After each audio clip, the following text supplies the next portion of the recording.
Prince Harry isn't asking for special treatment. He's asking for the same thing the UK government is already giving other high-profile people. So here's what happened. As the Invictus Games UK draws nearer, there are obvious security concerns surrounding Prince Harry and his family. After years of legal battles over security, an independent risk management board, the RMB, was finally approved to carry out an objective assessment of Prince Harry's current threat level and vulnerability. Their job was simple: evaluate the risk and recommend what level of protection Prince Harry, Meghan the Duchess of Sussex, Prince Archie, and Princess Lilibet actually needed. Then, according to reports, the entire process was paused without explanation. No updated assessment, no recommendations, no change to Harry's security status. At the same time, celebrities like Taylor Swift receive significant police protection while they're in the UK, because authorities recognize there is a credible security risk. Why wouldn't the son of the king, who has documented threats against his life and whose children are 5th, 6th, and 7th in line of succession, receiving a current risk assessment based on today's security environment? Risk assessment are supposed to follow evidence. If the threat has changed, the protection should reflect that.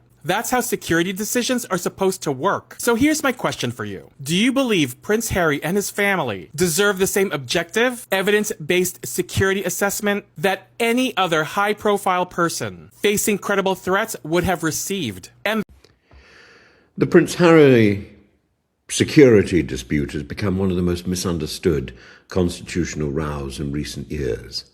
Too much of the debate has been reduced to caricature. One side portrays Harry as an entitled prince, demanding special treatment. Well, he is an entitled prince. The other presents him as a victim abandoned by his own country. Well, he is abandoned by his own country. The truth is rather more complicated and raises interesting questions about security, fairness, and the strange constitutional position occupied by members of the royal family. At first glance, many people instinctively ask one question: why should British taxpayers fund security for someone who no longer performs royal duties, lives in California, and earns millions from commercial ventures? That sounds perfectly reasonable. Then the complications begin. Harry is not asking to have a permanent police protection based in California. He's asking for protection during visits to Britain, particularly when carrying out public engagements connected with charities such as the Invictus Games and when travelling with his wife and children. Those are two rather different propositions. The latest reports suggest Harry hoped to bring Meghan, Archie and Lilibet to Britain for the countdown celebrations ahead of the Invictus Games in Birmingham. There was optimism that the children might finally spend time with their grandfather, King Charles, for the first time since the Platinum Jubilee in 2022. Instead, according to those close to Harry, the visit has been thrown into doubt because police protection would apply on royal estates but not throughout the wider visit. Harry describes himself as distraught. Whether one sympathises with him or not, there is a genuine dilemma here. Many newspaper readers have written letters saying, "Pay for your own security." Except this is precisely where the catch-22 appears. Harry has repeatedly offered to pay for police protection himself. The government has consistently rejected that proposal. Why? Because policing is not something wealthy individuals are permitted to purchase.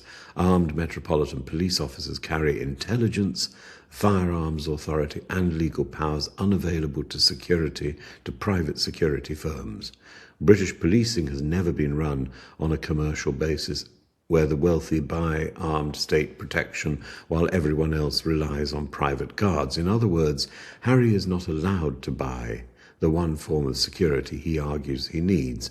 Private security companies perform excellent work, but they lack access to classified intelligence. They do not receive live terrorist briefings. They do not possess police powers. They cannot close roads or coordinate national protective operations in the same way. Harry's lawyers have argued for years that the threat comes not merely from individuals with cameras, but from extremists and unstable people inspired by publicity surrounding the royal family. Whether those risks justify police protection is exactly the question.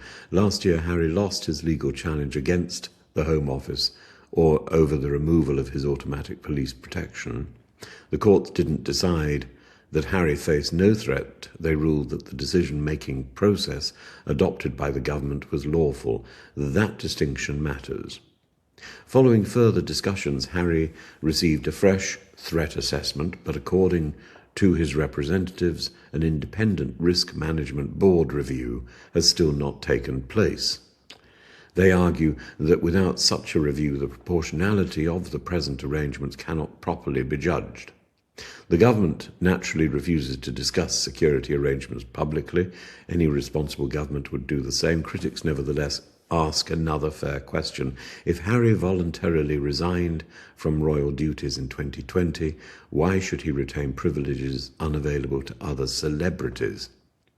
Again, there is some force behind the argument, but Harry is not just another celebrity. He remains the king's son. He remains fifth in line of succession. He served 2 tours of Afghanistan, making him an unusually high-profile target for extremist organizations, and his memoirs, Spare, and numerous public interviews have generated both sympathy and hostility around the world. Those circumstances make his case unusual. Equally unusual is the constitutional position occupied by RAVIC, the Royal and VIP Executive Committee. Decisions are made collectively by officials representing the Home Office, Metropolitan Police Cabinet Office, and Royal Household under an independent chair. First of all, Charlie is the king, as you've stated, he's the king. He can make decisions on whatever he wants. Secondly, between Charlie and Billy, they have got 3 members of staff who work for them, allegedly 3. On the board of RAVIC, which only has 9 members anyway. But Charlie doesn't make any decisions, but he's the king. Do you mean to tell me that Charlie cannot give protection to his son? If Charlie can't protect his son, how can he speak for England? Charlie has been given every single luxury and every privilege afforded. He grew up in a 2-parent household. Charlie had funds to do with as he chose. Charlie went to the best schools, rubbed noses with some of the top aristocrats. Charlie was given every single luxury, a fantastic wife. And Charlie still turned out to be a deadbeat. Charlie still turned out to be a liar, a cheat.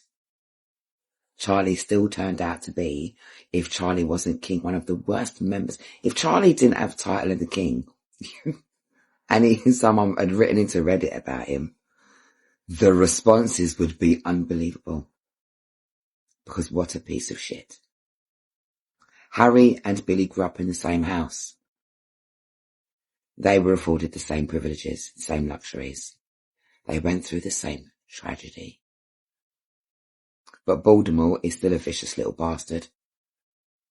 And the only one out of all 3 of them that I've mentioned that's got any integrity is Harry. Charlie thought he'd got rid of the energy of Diana. He thought he was rid of that. It must irritate him so badly that Harry is just like his mum.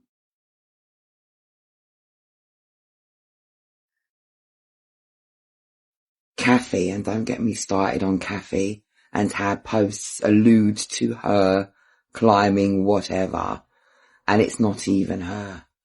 And when the true image of her comes out, she looks like the crooked man walking the crooked mile to get to the crooked house. Her soul is painted all over her face. She looks exactly how she is. There have been reports and investigations done to show that Harry is actually facing real threats in this country from real weird people. And all it takes is one person, just like all the others who believe the bullshit that all the papers write and all the bullshit that's planted by fucking Billy and by Charlie. Just one lone star ranger to do something silly. And that is it. But you see, I think the 2 palaces would love that to happen. Because every second that Harry breathes, walks and talks, every second is a reminder to them what they will never be. Carbon copies are always upset because they know they're not real.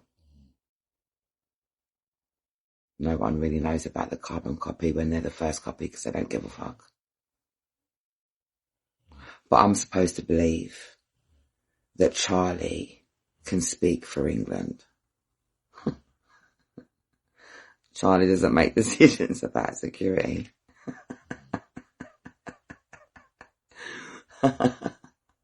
How comes you're all right with taxpayers funding security for Andy Pandy after everything that he's done? On top of him assaulting another human being in probably one of the worst ways you can assault a human being. He's also given away trade secrets to the country, to people that seek to harm the infrastructure of the country. But we can give him taxpayer security. Oh, this country's a joke and so are the people in it. Yourself included. Thank you everyone for joining me. Hope you are all doing well. Listen up, Squaddies. We have to talk about this vital issue. Let's be completely real. This whole security situation has turned into a never-ending loop of legal drama that pops up in the headlines like a bad virus. Every few weeks, boom, another court document leaks, another statement drops, and we are right back where we started. Instead of talking about Harry bringing the kids over to see their grandpa, or the awesome charity work they've got lined up, the entire conversation gets completely hijacked by one single word: security. Regular people are looking at this like, are we seriously still doing this? It's wild. We've got actual real-world problems to worry about, but the headlines are permanently stuck on a loop because the palace refuses to just resolve a basic safety issue for a member of their own family. It completely derails everything. Harry and Meghan want to show up, do good work, and let Archie and Lilibet touch down in the UK safely, but the system keeps throwing up these annoying legal roadblocks. It's transparent, it's exhausting, and honestly, it's just petty. They want to turn a father trying to protect his kids into a giant piece of legal theatre, and the public is entirely burnt out on the drama. Give the man his security, turn off the legal circus, and let's move on already.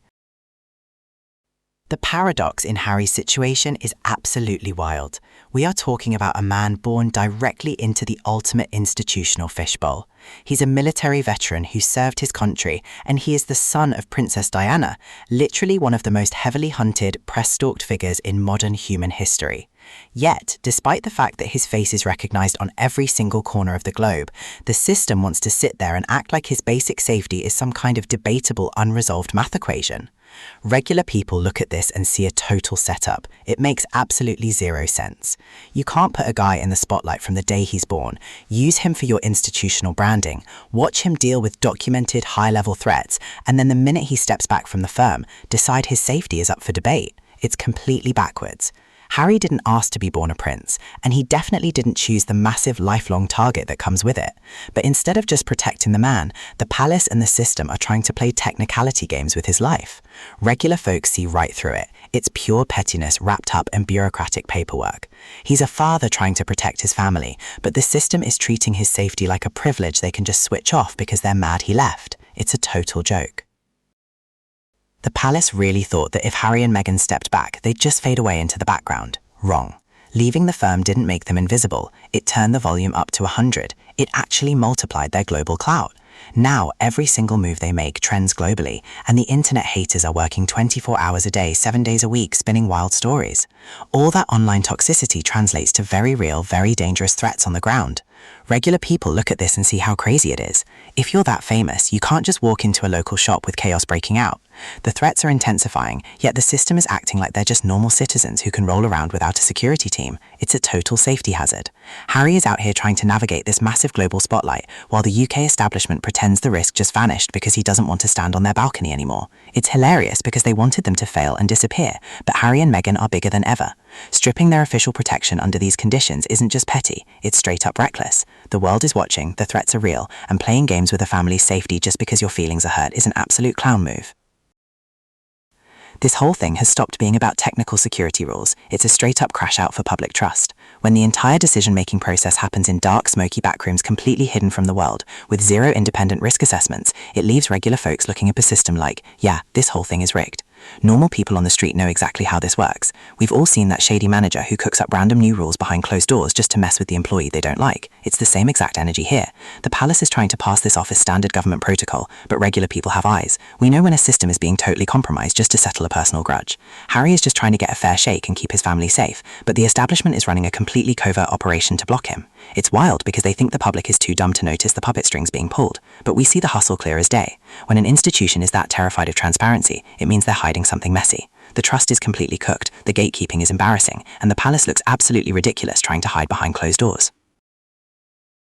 At the absolute dead centre of this whole legal mess, you've got two little kids who are straight up being cut off from their own family roots. We're talking about Archie and Lilibet. Harry's whole battle out here isn't some massive ego trip or a grab for attention. It's just a dad trying to make sure his toddlers can touch down in his hometown without a safety crisis breaking out. The palace wants to pretend this is just cold, boring paperwork, but regular people see it for exactly what it is, a heartbreaking family lockout. Normal folks look at this and get instant secondary embarrassment for the royals. Every grandparent on the block is begging to see their grandkids, but the palace is out here using bureaucratic red tape like a security gate to keep two little kids away. It's wild. Imagine being so petty toward the parents that you block the babies from seeing where their dad grew up. Harry is literally doing what any solid dad would do, putting his kids' safety above everything else. He wants them to know their heritage, but the system is making it impossible just to score points in a personal feud. It's a total circus. They turned a basic family visit into a global legal drama. And honestly, using two innocent kids as leverage in a grown-up grudge match is the lowest move in the book. The palace needs to cut the act, stop playing games with the family tree, and let the man protect his kids. Let's talk about the absolute hypocrisy of the setup right now, because the double standard is blinding. You've got foreign pop stars and global celebrities landing at Heathrow, and boom, they instantly get the full VVIP red carpet treatment. Motorbike convoys, sirens blaring, blue lights flashing, the whole state-funded escort clearing out traffic so a billionaire singer can get to Wembley on time. But then look at Harry. He is the actual biological son of the sitting king, the child of Princess Diana, a decorated army vet who literally served 2 tours. Yet when he wants to step foot in his own home country, the system completely locks him out and says, sorry bro, no guarantees for you. Like, are you serious right now? The math is absolutely not mathing. Regular people look at this and just laugh at how rigged the game is. It proves this has never been about standard security protocols or following strict government rules. If a pop star's manager can pull strings and get a blue light escort, but the king's own son gets left completely exposed, it's not bureaucracy, it's a personal vendetta. Harry is dealing with documented, high-level threats just by existing, but the palace is letting their hurt feelings dictate the security budget. It's a total clown show. The establishment looks so incredibly petty trying to gatekeep police escorts from their own family while rolling out the blue lights for Hollywood. The bias is loud, the optics are embarrassing, and the public sees the hustle clear as day. This right here is where the palace completely loses the plot, because the math is absolutely not mathing. Let's talk about the ultimate gold medal double standard. On one hand, you've got Prince Andrew. The man brought absolute global disgrace, international scandal, and pure embarrassment to the family name with his shady associations. Yet what does the palace do? They roll out the taxpayer-funded security blanket for him without skipping a single beat. He gets the full protection package wrapped up in a bow. But then look at Harry, a decorated military veteran who actually put his life on the line, facing documented high-level extremist threats just for existing. And his reward? He gets completely frozen out, locked out of the system and told to fend for himself. Like, are you serious right now? You protect the massive liability but freeze out the war hero? The energy is completely backwards. Regular people on the street see this and instantly know the vibe. This isn't about safety rules or tight budgets. This is straight up playground retaliation. It's a personal vendetta masked as official paperwork. The palace is using basic safety as a weapon to punish Harry for walking away, while rewarding the guy who actually damaged the brand. It is an absolute clown show. The optics are trash, and regular folks are completely disgusted by the pettiness. The hypocrisy is loud, the hustle is transparent, and the crown looks incredibly messy right now. This is the absolute endgame for the monarchy's credibility, and they are straight up burning it to the ground. When you start weaponizing basic safety protocols just to settle a petty high school playground grudge, you aren't running an historic institution anymore, you're running a personal vendetta machine. Regular people on the street look at their tax bills and then look at this absolute circus and say, hold on, why am I funding this elite club again? Normal folks have to work hard for every single penny, and we expect a system to have at least a shred of basic fairness and integrity. But when the palace acts like a bunch of shady gatekeepers, refusing to fairly protect the king's own son, while demands for transparency get locked in a back room, the whole illusion of royal duty completely evaporates.